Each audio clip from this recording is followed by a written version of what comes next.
Assalamualaikum warahmatullahi wabarakatuh dan selamat sejahtera. Saya Cikgu Halwani binti Ishak ingin menerangkan tentang tajuk strategi British meluaskan kuasa di negeri Selangor.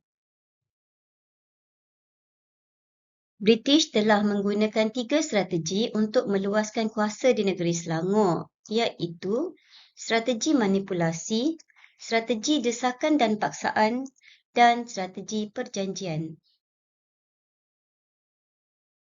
Strategi manipulasi.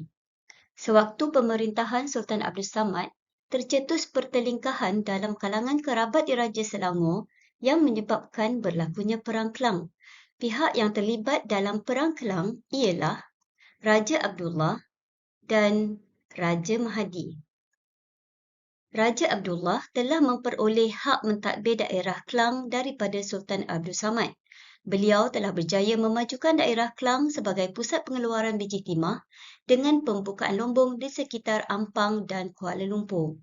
Raja Abdullah telah mendapat sokongan kumpulan Haisan. Raja Mahdi ialah seorang putera Raja Sulaiman yang mentadbir Kelang sebelum diserahkan kepada Raja Abdullah. Kemajuan pelombongan biji timah di daerah Kelang telah mendorong Raja Mahdi menuntut hak ke atas daerah tersebut yang pernah diletakkan di bawah kekuasaan ayahandanya. Beliau telah mendapat sokongan kumpulan Jihin. Kekacauan di Selangor ini telah memberi peluang kepada British melaksanakan manipulasi politik. British memihak kepada raja dan pembesar Melayu yang boleh membawa keuntungan dari segi ekonomi, terutamanya perdagangan biji timah. Oleh sebab itu, British telah memberikan bantuan ketenteraan kepada Tengku Kudin untuk menamatkan Perang Kelang.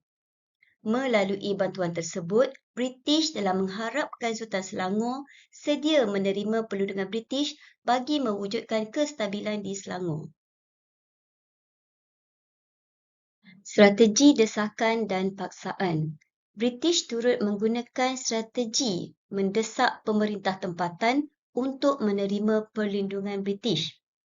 Walaupun British memberikan bantuan ketenteraan untuk menamatkan kekacauan di Selangor, namun British tidak berjaya memujuk Sultan Abdul Samad menerima perlindungan British.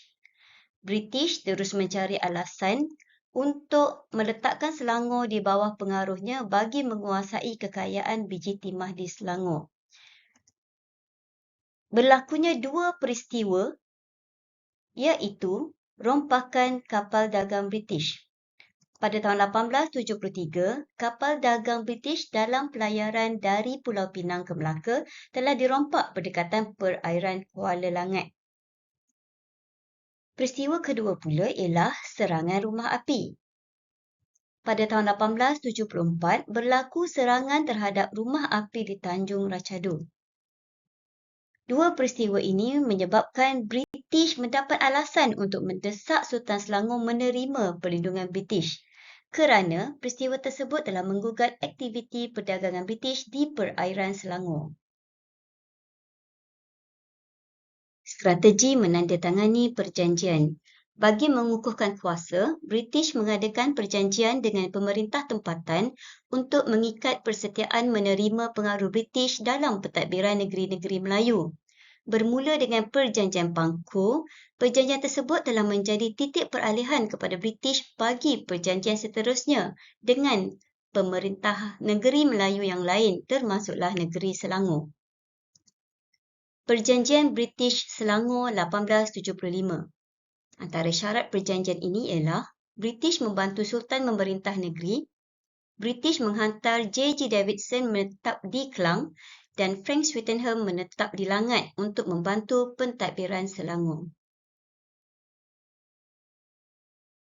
Diharapkan semua murid-murid dapat mengingat 3 strategi British untuk meluaskan kuasa di negeri Selangor. Sekian, terima kasih.